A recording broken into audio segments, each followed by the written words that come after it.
Bonjour à toutes et à tous, dans cette nouvelle vidéo, mon objectif n'est pas de vous présenter tous les avantages de la richesse et pourquoi c'est bien d'être riche, mais de vous montrer que si les millionnaires ou les milliardaires, c'est-à-dire donc des personnes qui passent beaucoup de temps à travailler, arrivent à gérer leur temps, eh bien toi aussi tu peux. Donc si tu aimes ce genre de contenu, n'hésite pas à abonner et on y va. Je vais notamment vous parler de Warren Buffett, qui est un milliardaire américain, qui est un investisseur, et qui lui aussi a, comme toi, 24 heures dans sa journée, et qui arrive à faire des milliards. Donc comment fait-il? Sa technique est d'arrêter de perdre du temps sur des choses inutiles et de se concentrer seulement sur ce qui est utile. Et il va aussi, et c'est là où c'est étonnant, arrêter d'être efficace. Il a dit, c'est pas un objectif en soi, arrêtons de le poursuivre. Dans ce point-ci, je vais te présenter l'apprentissage et les 20 essais. Ce qu'il faut retenir essentiellement dans la philosophie de Warren Buffett, c'est que efficacité ne rime pas avec réduire son temps. Ici, ce qu'il va même proposer, c'est de favoriser l'apprentissage, c'est-à-dire de passer du temps à apprendre, comprendre. Et ensuite, l'efficacité viendra. C'est-à-dire qu'ici, la dynamique n'est pas une efficacité de court terme, mais une efficacité de long terme. En effet, quand tu cherches une efficacité de long terme, tu cherches à atteindre la perfection. N'aie pas peur, ça va aller, c'est très facile. Tout d'abord, le premier point que je vais te présenter est la deliberate practice, qui est le fait que dans un seul processus, je vais donner un exemple après, rassure-toi, tu vas découper ce processus en plusieurs sections. Ensuite, tu vas chercher tes faiblesses. Imaginons que tu essaies d'élaborer un processus par rapport à ton apprentissage. Ce que tu vas pouvoir décider, ça va être de découper ce processus d'apprentissage en plusieurs points. Le premier, écrire le cours, puis faire des fiches récapitulatives, apprendre le cours, se souvenir du cours dans le temps. Par exemple, à quoi ça ressemble concrètement? Tu peux s'y décider pour le premier point, d'écrire le cours en prenant des notes avec des abréviations. Pour le deuxième point, de faire des fiches papier. Pour le troisième, d'apprendre ton cours par cœur. Et pour le quatrième, de relire ton cours tous les week-ends.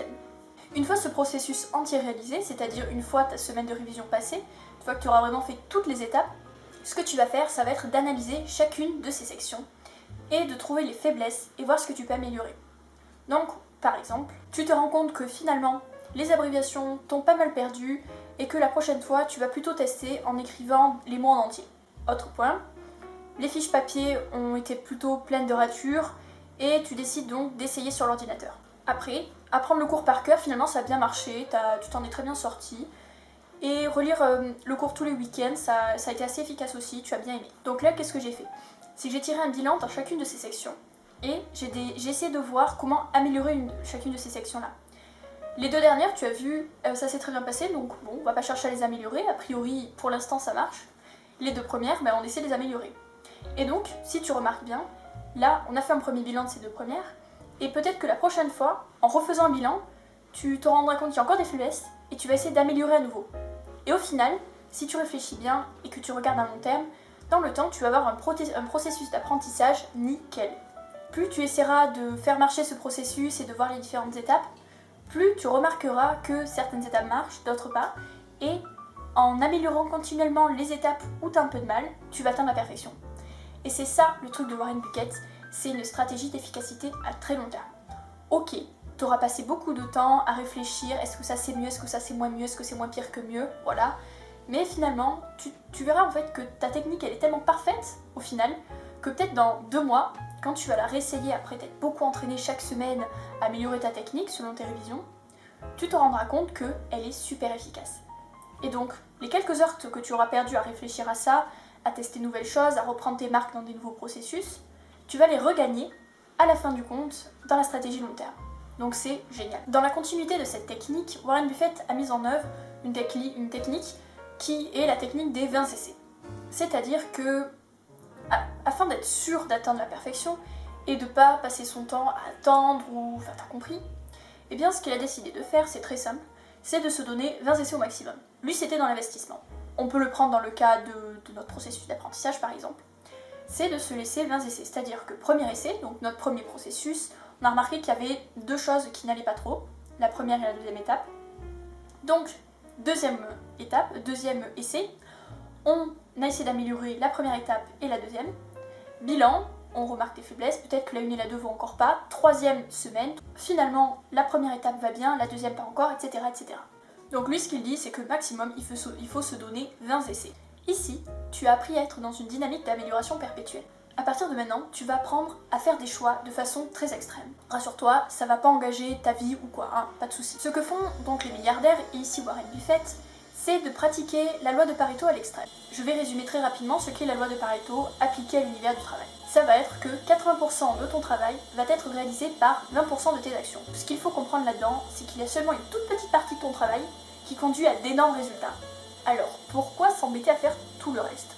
Bah c'est là la question. Ça va donc dans un premier temps de lister tes 25 tâches, actions les plus importantes, celles que tu veux faire aujourd'hui, dans la semaine, dans un mois, dans l'année. Tu vois, sur un laps de temps plus ou moins défini. Ces 25 actions-là sont les plus importantes. Donc déjà, tu as fait une première élimination. Donc celles-là sont les plus importantes. Et bien à partir de là, ce que tu vas faire, c'est que tu vas entourer les 5 actions les plus importantes parmi ces 25-là. Donc au final, tu vas te retrouver avec 5 actions qui sont les plus importantes des plus importantes entourées et 20 actions qui ne seront pas entourées. Et bien lui, ce qu'il fait, Warren Buffett, c'est que ces 20 actions-là, celles qui n'ont pas été entourées, il les met dans une liste qu'il appelle tout simplement à ne jamais faire. L'objectif ici n'est pas de les mettre à jamais à la poubelle, quoique lui le ferait presque, mais de prioriser vraiment. C'est-à-dire que tes 5 actions que tu as entourées, c'est elles que tu vas faire maintenant de suite. Et les 20 autres, tu les feras une fois que tu auras fini tes 5 actions. Mais pour l'instant, on les laisse de côté. Même, vois-tu, il fait mieux. Il va à l'extrême encore de ce processus qui est déjà extrême. Il a défini la règle du one thing first. C'est-à-dire que parmi ces 5 actions-là, ces 5 majeures, que tu auras pris le temps de dire c'est celle-là qu'il faut que je fasse en premier, eh bien tu vas en choisir une que tu vas commencer à faire tout d'abord et à finir. Et c'est là où c'est du génie et où c'est effrayant à la fois aussi. C'est vraiment se dire les autres, on va attendre. Donc il faut faire le choix d'en faire qu'une seule et de la réaliser de A à Z pour ensuite faire les 4 autres et ensuite faire les 20 autres. Ce qu'il dit concrètement, c'est qu'il faut mettre de côté toutes ces priorités inutiles qui ne servent à rien et qui gâchent notre temps. D'autant plus qu'il s'est rendu compte, et peut-être qu'il a raison même, que ces priorités-là, celles qu'on a tendance à faire et qui sont inutiles, finalement, on les fait juste par rapport au regard des autres et pour se faire bien voir. Ça nous donne à nous et aux autres l'impression de travailler dur. Bon, après, à partir de là, il vaut mieux peut-être se poser des questions. Qu'est-ce qui va être le plus dur là-dedans quand tu seras au travail ou même au lycée, en prépa, à l'école, etc. Ça va être de se dire, bon ok, ça je fais pas. Juste, y a pas à tortiller, je fais pas, les profs, rien à faire, voilà. C'est là où ce sont quand même les limites de ce système, c'est que quand t'es à l'école et que t'es pas ton propre patron, parce que là c'est son propre patron, donc en soi il peut faire ce qu'il veut, il est milliardaire, bon mais c'est là où ça devient compliqué. Néanmoins, ce qui est important ici, c'est qu'il donne un schéma d'action sur comment prioriser les tâches à faire. Même si ce schéma d'action est assez extrême, après, il ne t'empêche pas que tu puisses l'adapter à ta situation. Ensuite, un autre point qu'il aborde, c'est de garder les choses simples, avec la philosophie du less is more. C'est-à-dire que tu simplifies au max les actions plutôt que de faire des trucs très compliqués, des rapports super méga compliqués, blablabla. Non, tu restes sur des choses simples, ce sera plus rapide à effectuer et ça te permettra de dégager du temps pour faire autre chose. Autre point non essentiel qu'il dit, c'est de mettre de la valeur sur ses objectifs. De la valeur, qu'est-ce que c'est ? On parle pas forcément d'argent, même si c'est un milliardaire, mais ça va être de la valeur personnelle et d'estime peut-être. C'est-à-dire se dire, bon si je dois faire cette action, en priorité, là, la one first thing, eh bien c'est que celle-là, elle a encore plus de valeur que les autres, car elle me permettra de gagner en confiance en moi, elle me permettra d'atteindre un super objectif, de faire ci, de faire ça, de faire ça. Bref, t'as compris. Il faut vraiment mettre une valeur folle sur cette action-là, pour se donner encore plus envie de la réaliser. Il faut essayer de réfléchir, qu'est-ce que cet objectif va m'apporter à la fin ? Est-ce qu'il va m'apporter de l'argent ? Donc là tu peux être motivé par cette fin, à la fin de l'objectif, c'est cet argent.